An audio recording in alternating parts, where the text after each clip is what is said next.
Tanjiro and Giyu are continuing to run throughout the castle. He tells Shinobu that they will win and that he is sure of that.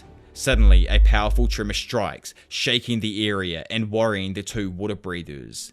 As Tanjiro wonders if it is a fight or someone's death, the tremor gets closer and stronger. Giyu tells Tanjiro to stay back as the source of the tremor punches through the ceiling, revealing the source of the noise to be Akaza.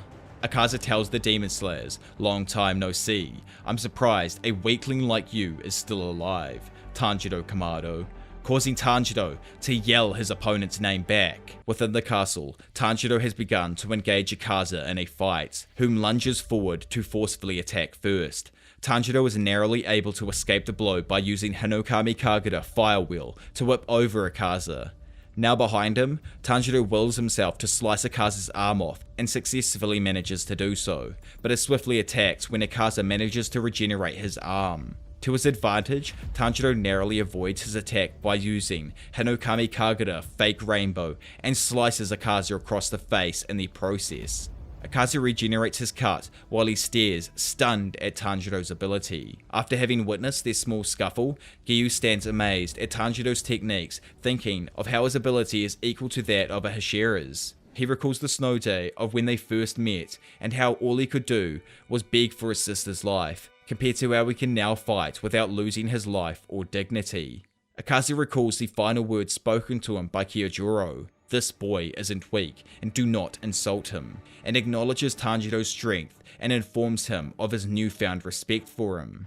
Akaza then begins initiating his technique development to fight Tanjiro in a serious manner. Giyu uses water-breathing third form Flowing Dance to maneuver around Akaza, the latter recognizing him as the Water Hashira and stating it has been 50 years since he last faced a Hashira that uses the water breathing. Akaza responds by using Destructive Death, Disorder, disrupting Giyu's movement and forcing him to use the water-breathing 11th form, Dead Calm, to negate the attack. The Upper Moon mentions the last Water Hashira he faced never used such a form. Tanjiro appears from behind using Hinokami Kagura, Raging Sun, to slash at Akaza's neck, only for the blow to miss and for the demon to appear behind him instead, about to punch through his neck. Tanjiro nearly gets hit, trying to use the Hinokami Kagura Fake Rainbow to dodge, when Giyu saves him by slicing off Akaza's arm, using water-breathing second form Water Wheel. Akaza's arm grows back nearly instantly however, and Giyu quickly attacks again, followed by Tanjiro using Hinokami Kagura Flame Dance.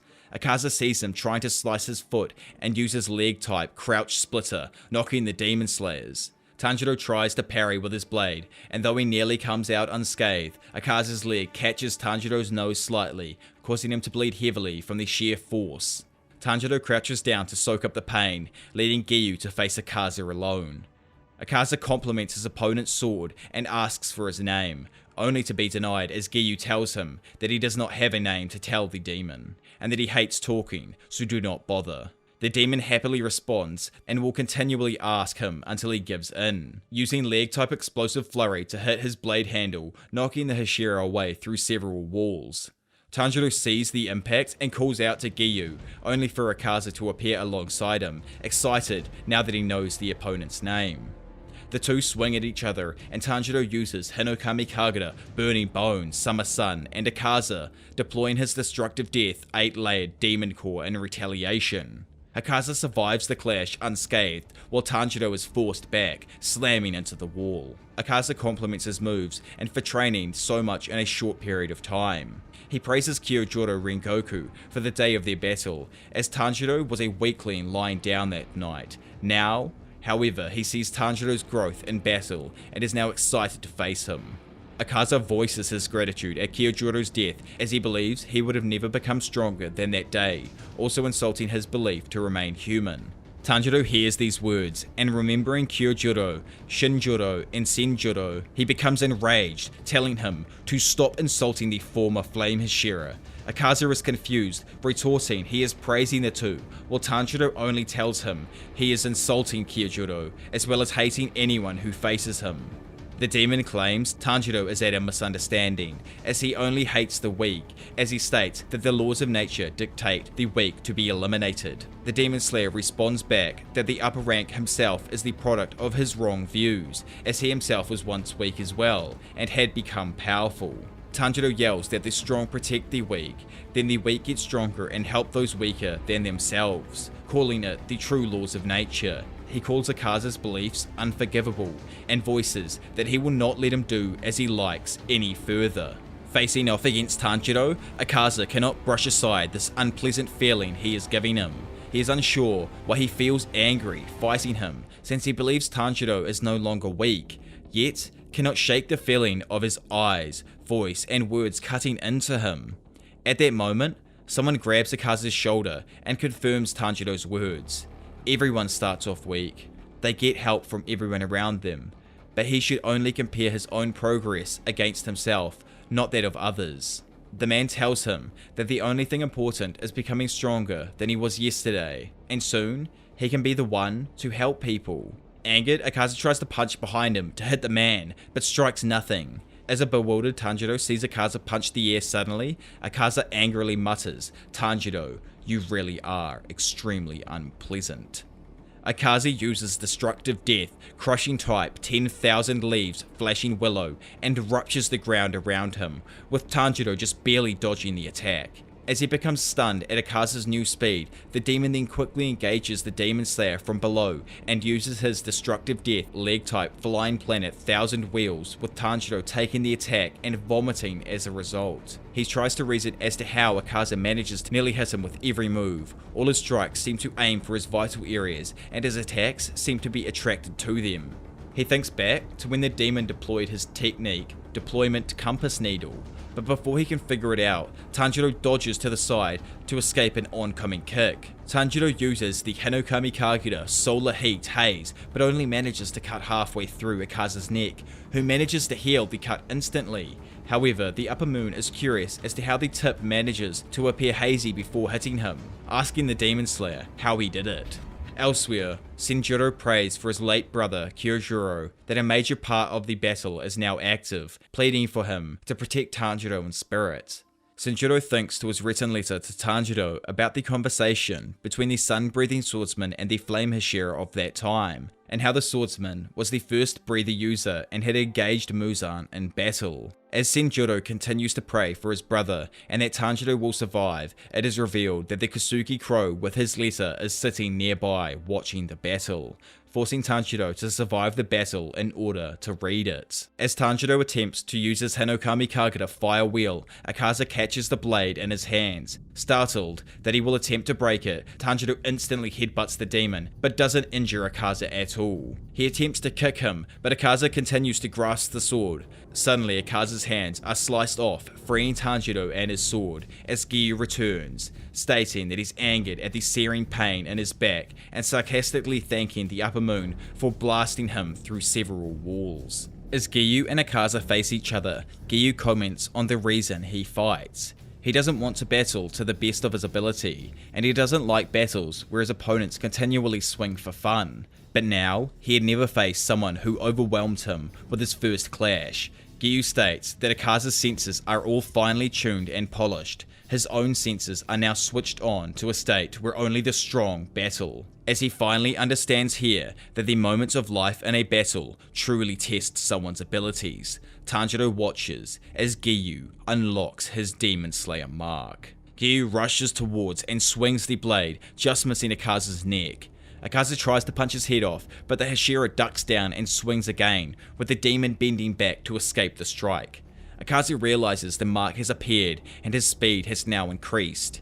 Giyu uses water-breathing fourth form Striking Tide and slices through Akaza's forearm. The latter, however, had attacked as well and had struck the side of Giyu's head. Tanjiro watches the battle, commenting how despite Giyu and Akaza are now virtually as fast as each other, Akaza had immediately matched Giyu's newfound power. He knows, in a battle of stamina, humans will lose, and despite this battle taking place, the final goal is to beat Muzan. Tanjiro tries to think how Akaza's attacks manage to be so accurate, and how he can also predict attacks he doesn't see immediately. Remembering the moments Akaza mentioned battle spirit in the battle with Kyojuro, he attempts to define it and recalls a conversation he had with Inosuke. Inosuke claims that battle spirit feels like a stinging sensation where the enemy is aiming for, Tanjiro believing it to be the reason he could notice Guotaru's attacks. Inosuke is asked to demonstrate, and he asks Tanjiro to look at the part of his body, which he accurately determines as his right shoulder. As Tanjiro becomes amazed, Inosuke notes that when someone is looking at him with a murderous gaze, it is easier to determine when they will attack, and his whole body will sting if that said attack really wants to kill him. However, he becomes angered that someone looking at him without the intent to kill becomes difficult to notice, remembering how the old lady at the Wisteria house suddenly appeared behind him without him able to notice it. He then reasons that if he battled a demon without showing the intent to kill, it would be easy to kill them, but Tanjiro believes it impossible to kill a demon without showing any kind of intent. Despite remembering it as a childish conversation, Tanjiro notes interesting points within it and tries to use them with the current battle against Akaza. He believes Akaza does sense something in his opponents and that gives him the edge in combat, but Tanjiro cannot figure out what it is. He tries to think how he can interfere with the destructive death compass needle he uses. Seeing Akaza open from Giyu's blow, he attempts to use his Hinokami Kagura flame dance on the Upper Moon's exposed neck, but Akaza catches the blade without seeing it. As a shocked Tanjiro watches helplessly, Akaza mocks him for his open flank and uses his other hand to strike at Tanjiro's stomach, but only manages to cut him slightly. At that moment, Tanjiro figures out the entire situation. Tanjiro remembers how his father seemed like a plant. He had never shown any emotional outburst, and was always gentle, maintaining his demeanour till his death. Whenever he remembers him, he immediately pictures his soft smile and calming voice. Tanjiro remembers a question he asked him about what he thinks when he performs the Hinokami Kagura. Even as a child, Tanjiro knew that the dance involved performing all 12 moves from night till dawn continuously. Worried about his frail body, Tanjiro asks if he can be the one to do it next year. Tanjiro thanks his son for his concern, but brushes aside his worry, stating that in his later years performing it, he hasn't felt tired. He remembers learning it from his own father, but notes that even though when he was younger and healthier then, doing it exhausted him greatly. He figured out though the forms had useless moves. What mattered was using the correct breathing and movements, as well as releasing all your strength through minimal movement. Tanjiro states that by doing this, your mind becomes invisible, but to properly do so, he had to find his movement and sensations, utilize all his senses, and gain complete awareness of his body. He tells his son that by doing all of this, he can learn to remove unneeded parts of the Hinokami Kagura, and learn just to do what is necessary and close off everything else. Tanjiro asks how he can do everything else, and his father responds by saying it's like people closing their eyes to hear better. His body will adapt and the movements will become natural. Tanjiro tells him that when his mind becomes invisible, he will see into the transparent world, but this is the end, as his body would have reached its absolute limit. As an amazed Tanjiro asks if he can do it as well, he is told that he can do so by working hard and not slacking off. An incident happened 10 days later before Tanjiro's death. A bear had come to the mountain, killing and devouring people. As the Kamado family sleeps through a blizzard, Tanjiro suddenly awakens and gets up, after which he asks his sleepy eldest son to accompany him. As Tanjiro and Tanjiro wander outside, the two encounter the very bear, which is standing over 2 meters tall and is already believed to have killed at least 6 people. A frightened Tanjiro watches his father confront the bear with only an axe and his frail body. Tanjiro apologizes for its hunger, but warns the creature that coming any closer will mean facing him. He tells it that if anything tries to harm his family, he will show no mercy and take its life. As the bear roars and lumbers forward to kill him, Tanjiro swings his axe and leaps up, decapitating the bear before it could move a step forward. As its giant head drops to the ground, Tanjiro tries to piece together what had just happened. In that instant, Tanjiro would have to swing twice to get completely through its neck, and with his sense of smell, he realizes Tanjiro never wavered in the slightest. He had no hesitation, fear, no intent to kill. With his plant-like presence, he just simply killed it. Tanjiro looks behind and asks if his son had witnessed what happened. A shaken Tanjiro confirms he saw what took place and runs in to hug his father. As he tells his son to never forget what he saw, Tanjiro looks back and realized that this moment was a form of training his perception. He was supposed to learn to see into the transparent world, just like his father, grandfather, and great-grandfather before him. They would have had to learn in this way. He finally understands his father's words and thinks back to when he managed to suddenly dodge Akaza's strike earlier that seemed like it was about to connect. Though it would have surely killed him, he managed to somehow escape it. For just a slight moment, when Akaza grabbed his blade and it was poised to swing, Tanjiro had entered that transparent world, seeing Akaza's muscles through his body, as he did to Hantengu. Managing to close off his other senses to dodge something completely unavoidable, his body became even faster. He apologizes to Inosuke for doubting him, and Tanjiro steals his resolve that while Giyu battles Akaza, he will use his newfound power to his best ability and beat the demon. Having seen the transparent world momentarily, Tanjiro realizes his own movement and speed had increased greatly. He was able to see how Akaza's body reacts in battle and concludes he may be able to behead him if he removes his battle spirit completely to avoid his senses. Akaza begins to overwhelm Giyu, the latter having used all of his water-breathing forms only for Akaza to immediately adapt to all of them and anticipate what one he was about to use. The Upper Moon decides to finally kill him, commending the Hashira for lasting this long in battle. As Tanjiro attempts to enter the selfless state, Giyu tries to strike the demon's head directly. Akaza responds though, then using the side of his fist to break Giyu's Nichiren sword without getting harmed. As Giyu becomes stunned at having his sword broken, Akaza farewells him before crouching down and going to punch through his stomach.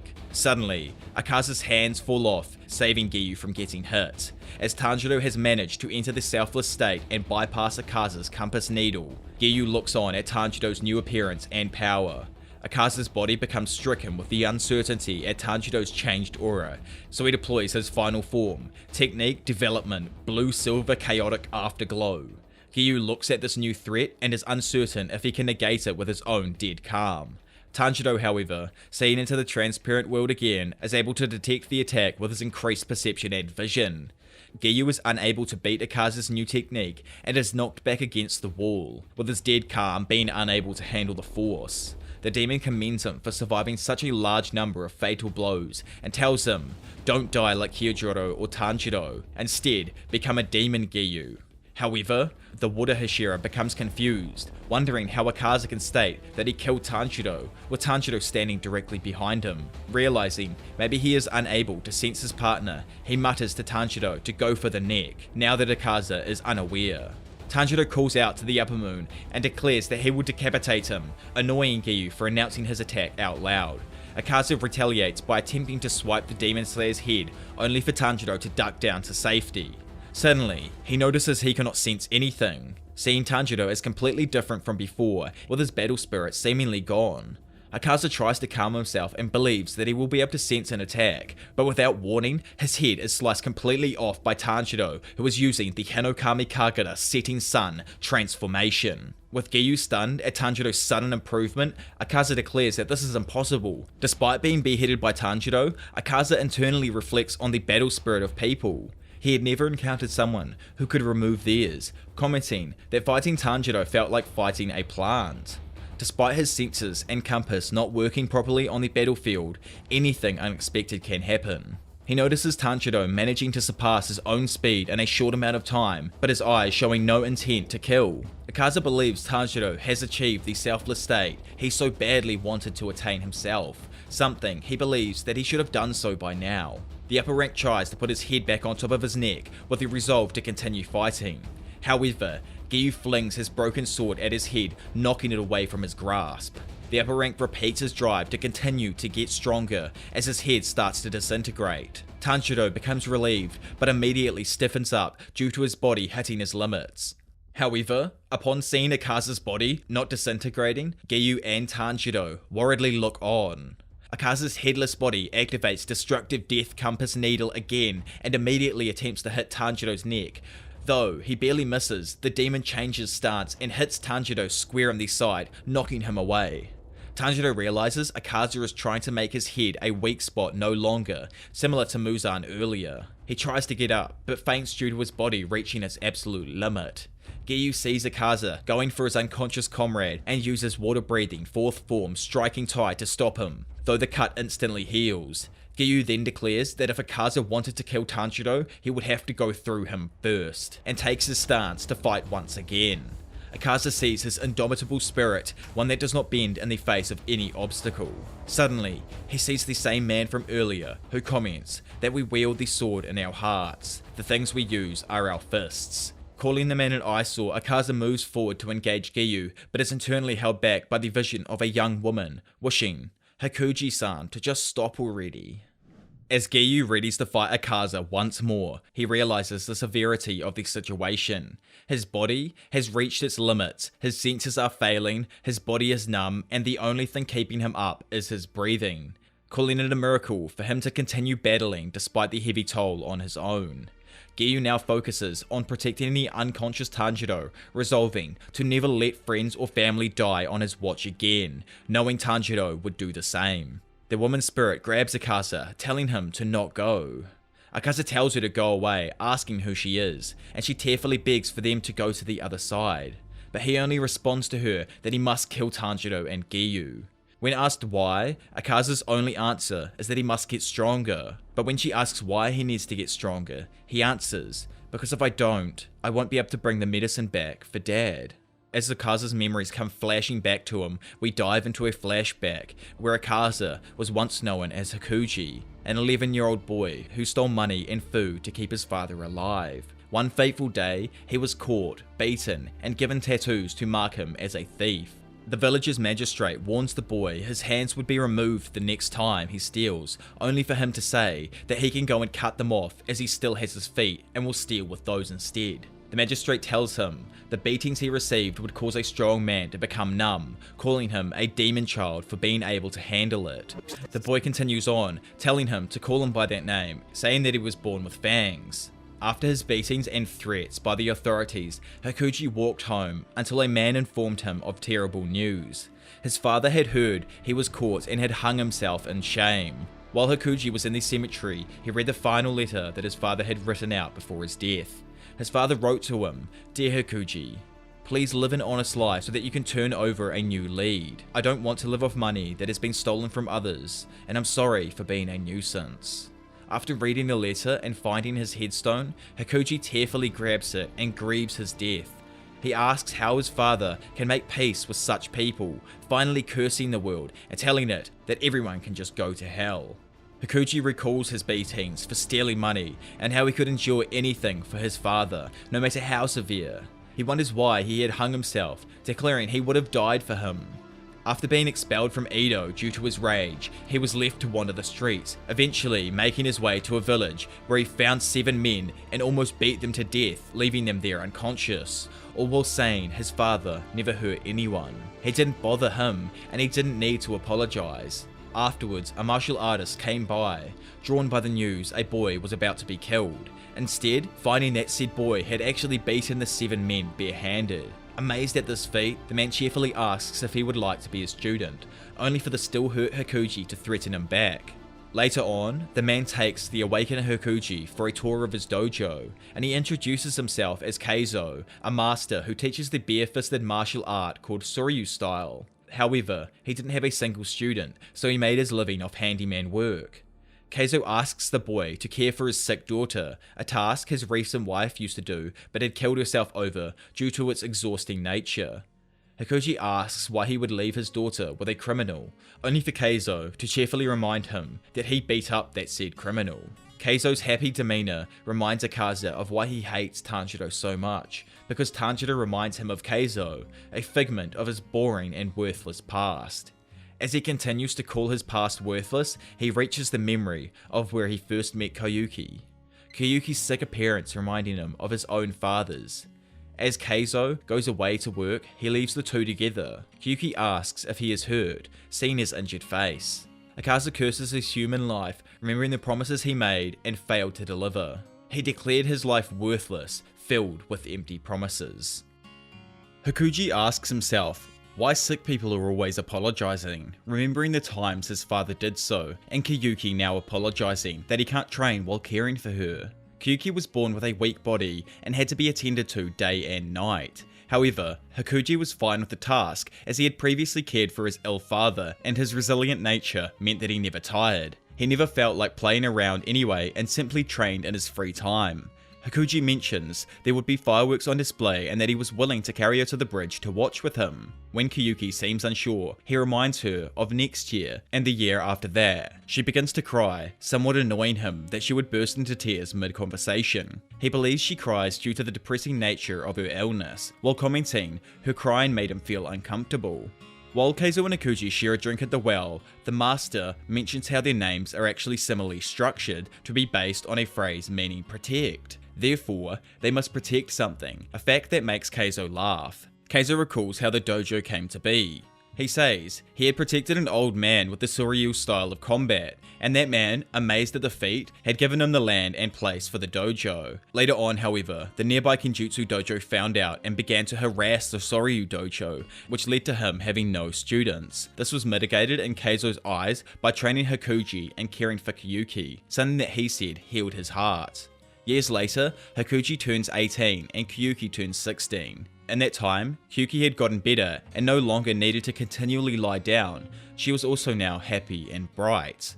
While cleaning the floors, Hakuji was summoned to the dojo and spoke with Keizo, where he told him that he wanted to take over the dojo, and casually mentions how he can also have his daughter Koyuki as well, a statement which ends up shocking the both of them. Hakuji never believed he could have a future as a criminal, much less a future as a husband with a wife.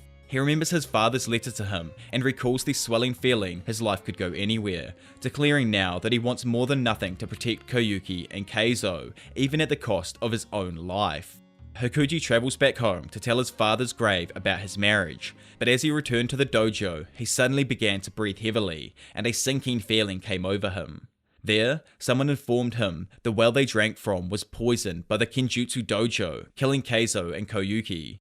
Seeing their bloodied, lifeless bodies on the dojo floor, Hakuji laments that he's never there to protect his loved ones in a crisis. He suddenly remembers a moment, back when Koyuki came with him to watch the village's New Year fireworks. While there, Koyuki asked about the conversation they had about the fireworks while they were younger. Something that he had forgotten, but something that she had never forgot.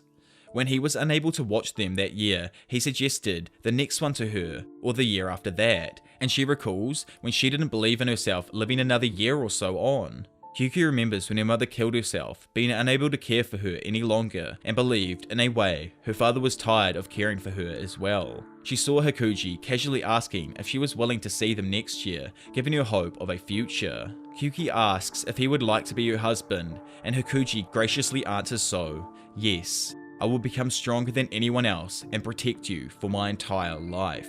In the end though, Akaza laments that it was just simply words and he couldn't manage anything in his life.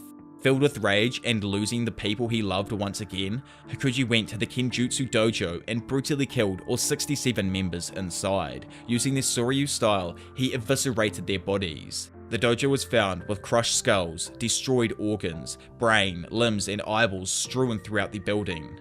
All the corpses destroyed to the point they were unrecognizable as a human body. The incident was so horrific and absurd that it was regarded as a fictional story before being erased from history. In the wake of the destruction, a blooded and broken Hakuji encounters Muzan Kibutsuji. Muzan had heard about the carnage and mistakenly thought that he had sent a demon to do so, instead finding that a mere human had actually done it, leaving him somewhat disappointed. Hakuji threatened to kill him when the demon lord suddenly rushed forward and pierced his head with his hand before he could fight back. Muzan comments he was thinking about building a group of 12 powerful demons and asks Hakuji if he could withstand the amount of blood that he was about to be given. Hakuji declares to him that he no longer cares about anything anymore and transformed into the demon Akaza then and there. Akaza recalls losing his human memories in the wake of turning into a demon, but continued to have the drive to get stronger and stronger. Though, in reality, he had nothing left to protect. In the end, Akaza comments that his life was nothing more than a pathetic, comical, uninteresting story. As Akaza laments he cannot go to heaven like his father Keizo and Koyuki, he becomes furious that Tanjiro and Giyu have reminded him of his painful past. He curses humans as weak, soft, brittle. They die right away and disappear into nothing. Suddenly, Tanjiro awakens from his ordeal, shocked at how he fainted mid-battle. As Akaza begins to regenerate his head, he begins to deploy his Annihilation type. As Tanjiro yells at him to stop, the demon becomes shocked that Tanjiro has managed to survive his kick. Declaring he will behead Akaza again, Tanjiro's sword ignites with the fire of the Hinokami Kagura. However, his sword slips out of his grasp, forcing Tanjiro to punch Akaza's face instead. The punch reminds him of when he first met Keizo, making him remember why he hates weak people. Weak people never fight face to face, they poison wells, they are impatient. He killed these weak people with his fists, and he suddenly realizes, throughout his life as a demon, he turned his master's fighting style into a bloody weapon and never respected his father's last words, finally realizing who he must truly kill. As Tanjiro panics about his lost sword and seeing Akaza about to use the same technique that killed Rengoku, he suddenly notices Giyu in the attack range. Though Giyu tells him not to worry about him, Tanjiro grabs him and throws both themselves out of the technique's path. Suddenly he sees Akaza, smiling slightly, followed by an immense explosion. The attack leaves the surroundings devastated, as well as Akaza's body, now a broken, bloody mess. Wondering why Akaza would attack himself, Tanjiro smells a scent of gratitude coming from the corpse, as well as asking himself why he had smiled before self-detonating. The body begins to regenerate, but Akaza stops the process, telling himself that the fight is over. He had lost fair and square. He comments that Tanjiro had magnificent technique, anticipating and slashing before he could react. The broken body begins to walk away, while Akaza's spirit comments he would go to hell as a man. When he stops to Tanjiro's confusion, his spirit meets with his father's. Asking if he was alright, his father comments yes, calling him Hikuji and thanking him. As he bows and crouches down, apologizing for being unable to fix himself, his head is held by Keizo's spirit. Keizo tells him that they would never abandon him, no matter what, despite Akaza not being able to go to heaven with them. As he calls out for his master, Muzan appears, grabs his head and scolds him, reminding him that he had to get stronger and continue fighting. With that, his body starts to regenerate again, even quicker. Akaza voices his will to keep his promise and get stronger, declaring, once again, that he will kill everyone. Suddenly though, Koyuki touches his face, thanking Hikuji and saying that he has done enough. Though, Muzan appears again, calling him Akaza once more. He overcomes Muzan's control and grabs Koyuki's spirit on the verge of tears, as once again, the human Hikuji. He tearfully apologizes for being unable to protect her, for not being there when she needed him, for not being able to keep his promise. While he cries for forgiveness, Koyuki is glad that Hikuji had remembered them all, despite his long, demon life and returning as a human again. With the words, "Welcome back, my husband," Akaza stops his regeneration, and Tanjiro watches as his body finally fades into ash. Hikuji calls out to his father, Keizo and Koyuki, that he is back home. His spirit becomes engulfed in the fires of hell, joined by Koyuki. Tanjiro watches as Akaza's body finally fades into nothing, declaring that the battle is finally over. Realizing that he must reach Tamio to help her, his body can no longer handle the fatigue and he falls on his face, unconscious. Surprised that Tanjiro had suddenly fainted, Giyu tries to call out to him, but faints from exhaustion as well, resting his body on his sword. A Kasugai crow calls out the aftermath of the battle. Tanjiro and Giyu have managed to defeat the Upper Moon 3, but are now unconscious.